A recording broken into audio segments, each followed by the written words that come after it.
नमस्कार दर्शकों, आप देख रहे हैं रोजाना हिमाचल टीवी और इस समय हमारे पास साथ मौजूद हैं पालमपुर विधानसभा क्षेत्र के कांग्रेस के प्रत्याशी आशीष बुटेल जी।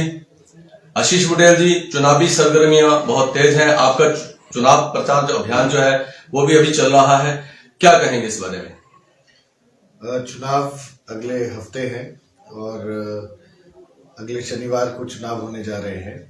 उसके लिए तैयारियां हो रही हैं। उसके लिए हम लोग फील्ड में जा रहे हैं, जगह जगह जा रहे हैं, लोगों से मिल रहे हैं। और मैं बहुत आभारी हूं पालमपुर की जनता का, जिन्होंने मेरे साथ खड़े होकर मुझ में अपना विश्वास जताया है और आगे भी उन्होंने मुझे विश्वास और हौसला दिया है कि वो मुझे दोबारा से यहाँ से चुनकर भेजेंगे।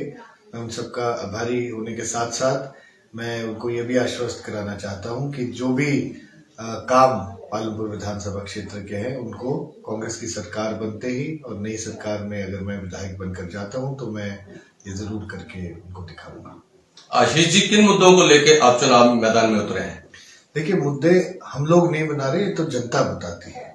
और मुद्दे जो जनता आज बता रही है वो आपके सबसे बड़ा मुद्दा जो है वो है आपका महंगाई का। आज महंगाई से लोग त्रस्त है, तंग है और घरों में चूल्हे नहीं जल रहे लोगों के। और खाना के लिए जो राशन आना है, राशन महंगा हो चुका है। पेट्रोल डीजल के दाम इतने महंगे हो चुके हैं और ऐसा लगता है कि सरकार ने किसी तरह की भी राहत देने से हाथ पीछे अपना कर लिया है जनता को। तो महंगाई एक सबसे बड़ा मुद्दा है। साथ में बेरोजगारी का जो आलम है वो ये है कि पिछले 5 साल में हिमाचल प्रदेश में जो बेरोजगारी की दर है वो बहुत बड़ी है और पूरे हिंदुस्तान में जहां पर बेरोजगारी की दर नीचे जा रही थी, यहाँ पर बढ़ रही थी।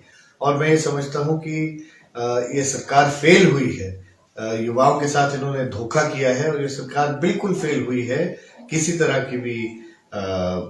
का भी रोजगार लोगों को देने के लिए।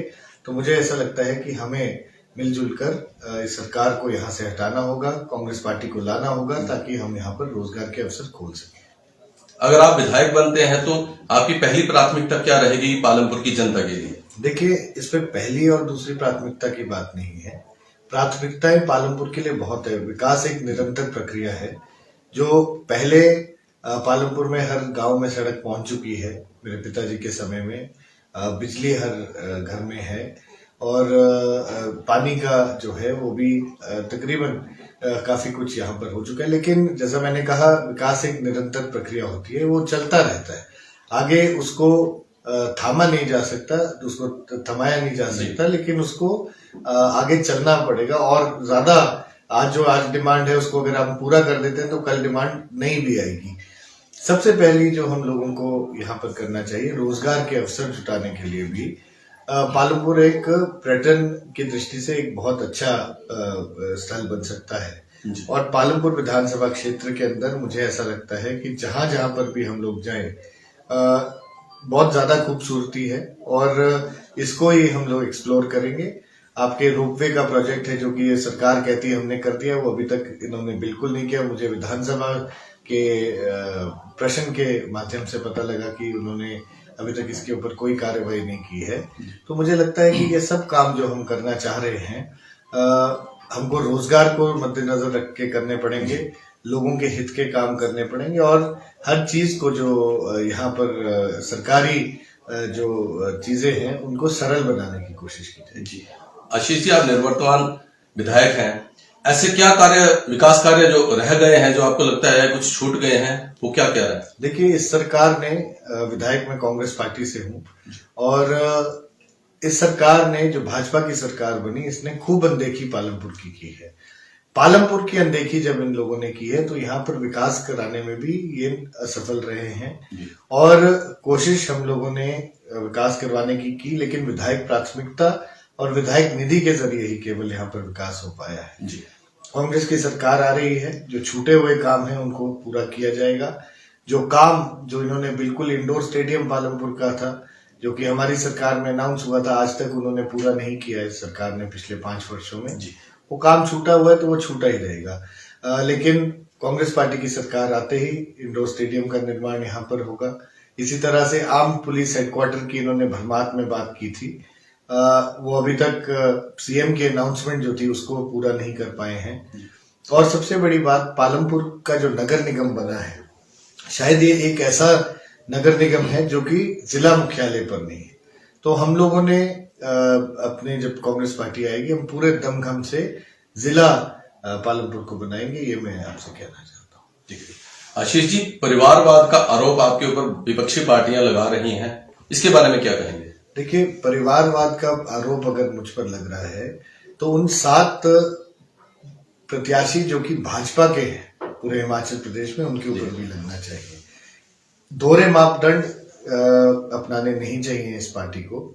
और मैं आपके समक्ष ये कहना चाहता हूं कि पालमपुर की जनता ने चुनना है कि उन्हें कौन सा परिवार उनको चाहिए। मैं चाहिए या मेरा परिवार चाहिए या किसी और का परिवार चाहिए, और पालमपुर की जनता ये तय करेगी, ये निश्चित करेगी कि किसको जिताना है, किसको हराना है।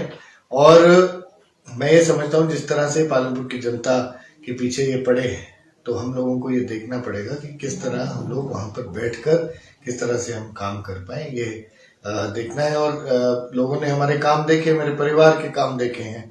और ये लोग तो ये कहते हैं कि परिवारवाद यहाँ पर हुआ। मैं तो ये कहता हूँ कि परिवारवाद तो हुआ, ठीक है, लेकिन आपके जो नेता परिवारों से चलकर इस बार आपने 7 टिकट दिया, उनका क्या है, उस पर अपने स्पष्ट करें, प्रतिक्रिया दें।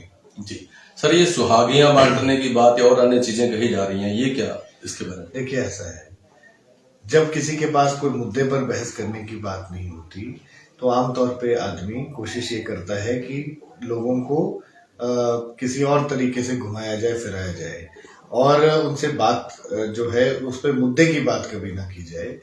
कांग्रेस पार्टी को जरूरत नहीं है पालमपुर की जनता को सुहागियां और पैसा बांटने की। जिसको जरूरत है वो भाजपा है, जिसके पास जन समर्थन नहीं है वो भाजपा है। भाजपा के लोगों को आज जरूरत है कि वो शायद सुहागियां और ये बांटने की कोशिश कर रहे हो। लेकिन मैं उनको ये भी कहना चाहता हूँ, आप जब ये कहते हैं कि सुहागी और पैसे हम लोग अगर बांट रहे हैं, मैं उनको ये पूछना चाहता हूँ, आप क्या समझते हैं कि पालमपुर की जनता बिकाऊ जनता है? पालमपुर की जनता बुद्धिमता से वोट करती है, बुद्धिमान जनता है, जागरूक जनता है।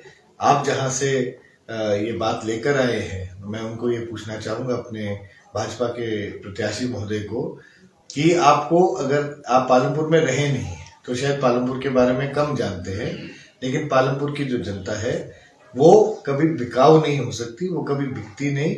चाहे जितनी मर्जी सुहागी और पैसा यहाँ पर बांटने की कोशिश की जाए, ऐसा कुछ नहीं है कि कहीं पर ऐसा कोई काम किया जाएगा।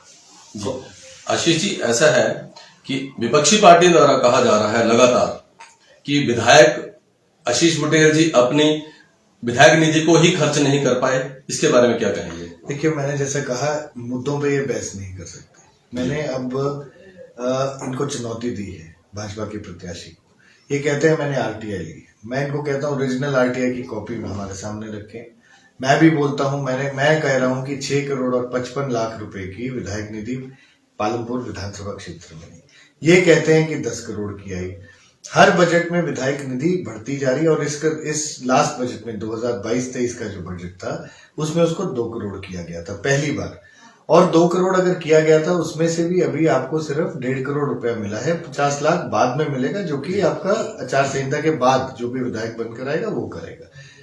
मैंने इनको ये चुनौती दी है, अगर आप इतने सच्चे हैं तो कृपया करके आप एक काम कीजिए, जो मैं कह रहा हूं, मैं ये इनसे कह रहा हूं कि अगर 10 करोड़ की विधायक निधि आई होगी तो मैं आज चुनाव यहीं पर प्रचार समाप्त करके आपके समक्ष बैठ जाऊंगा। अगर नहीं आई होगी तो ये अपने राजनीतिक संन्यास ये लोग लें। मैं इनसे ये कहता हूं, अब चुनौती एक्सेप्ट करना अब इनका काम है। अगर ये करना चाहते हैं अच्छी बात है, नहीं करना चाहते तो दूध का दूध, पानी का पानी। आशीष जी, रोजाना हिमाचल परिवार की तरफ से आपको बहुत बहुत शुभकामनाएं, और इसके साथ ही हम लोग, आप हमारे साथ जुड़े हैं, हम आपका धन्यवाद करते हैं। Thank you very much sir, thank you. नमस्कार दर्शकों, अभी आप देख रहे थे आशीष जी से विशेष मुलाकात। जुड़े रहिए रोजाना हिमाचल के साथ। धन्यवाद।